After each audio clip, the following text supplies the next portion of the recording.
This is an example of both illegal dumping and border trash. People will leave behind items such as couches, and then immigrants will dump clothing, blankets, and other materials. In Virginia, just a few votes could swing this state red or blue, so both sides are vigorously campaigning to make sure their candidate wins this state. In a 4-hour hearing, Congress grilled members of the State Department over the attacks in Benghazi. One of the key issues was this document where diplomatic services requested full-time security forces in Libya.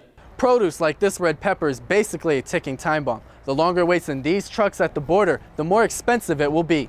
But as time is ticking, we will see if the two sides can come together. Live in the Washington Bureau, Andrew Boven, Cronkite News. The ad hoc is just like Shazam. Simply call up the app, play the ad, I don't think Mitt Romney understands. and in less than 30 seconds, it identifies the ad, who paid for it, and other valuable information.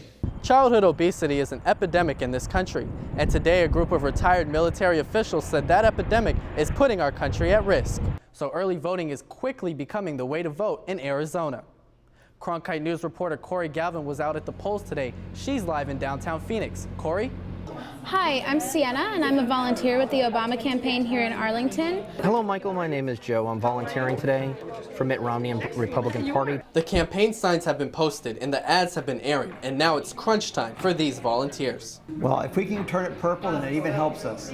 In a state where campaigning is fierce, experts say it's these grassroots efforts that will make the difference. Whichever campaign can get their voters to the polls is ultimately going to win Virginia. In Virginia, just a few votes could swing this state red or blue, so both sides are vigorously campaigning to make sure their candidate wins this state. You're going on Tuesday?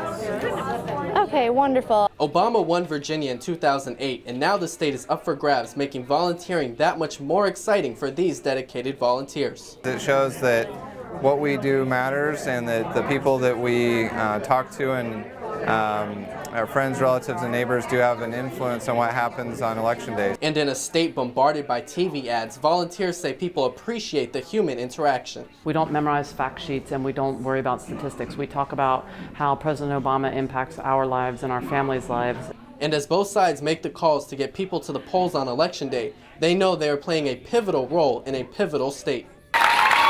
These graduates could be considered the lucky ones. They have the skills to compete for a job in an area hard hit by the recession. Higher than the rest of the state of Arizona. All you have to do is look around the Career Center at the Yuma Private Industry Council to see just how bad it is. I talked to some of the managers that say like a Subway shop or something. They said, you know, they knew it was bad when people that were middle-aged and older were coming in and applying for those jobs. While the unemployment rate is falling nationwide, it's actually getting worse in Yuma, going from 23.1% in January of 2011 to 24.5% this January. Still, the numbers don't tell the whole story. It has to do with the weird way that the Bureau of Labor Statistics collects their information. Because of how the unemployment rate is compiled, it's hard to get an accurate number for smaller cities. Morales says the poverty level and underemployment play a key role in Yuma as well. And if you just look at unemployment rate, you're not going to get the whole picture. Okay, do you know how to get there? There are jobs available. A recent opening for a front desk position at the Hampton Inn drew over 50 applicants, but most that applied either lacked the necessary skills or were overqualified. That overqualified person is, you know, that's still looking, and as soon as they find something else, then they're out the door. Back at the graduation, these future nursing assistants are eager to begin their career and head towards the future, even in Yuma.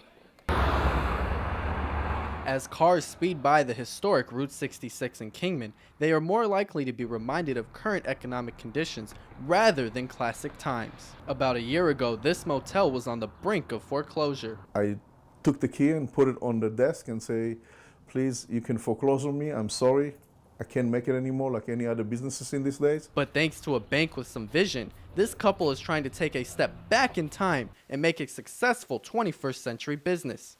And we're going to make this place come alive. When you check into a room at El Trovatore Motel, you don't check into a number, but rather Michael Jackson or John Wayne.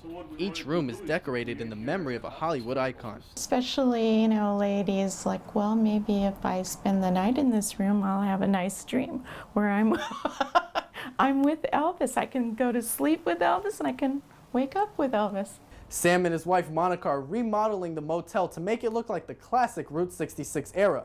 From Hollywood-themed rooms to classic cars. On my birthday, my wife bought me the car.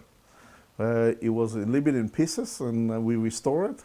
The Frischers were able to negotiate a better loan deal and pour more money back into the motel. The back is almost finished. There is half of it done and half is not. At night, the bright neon signs are visible all around Kingman, overpowering the foreclosure signs of the day and signaling a possible revival of Route 66.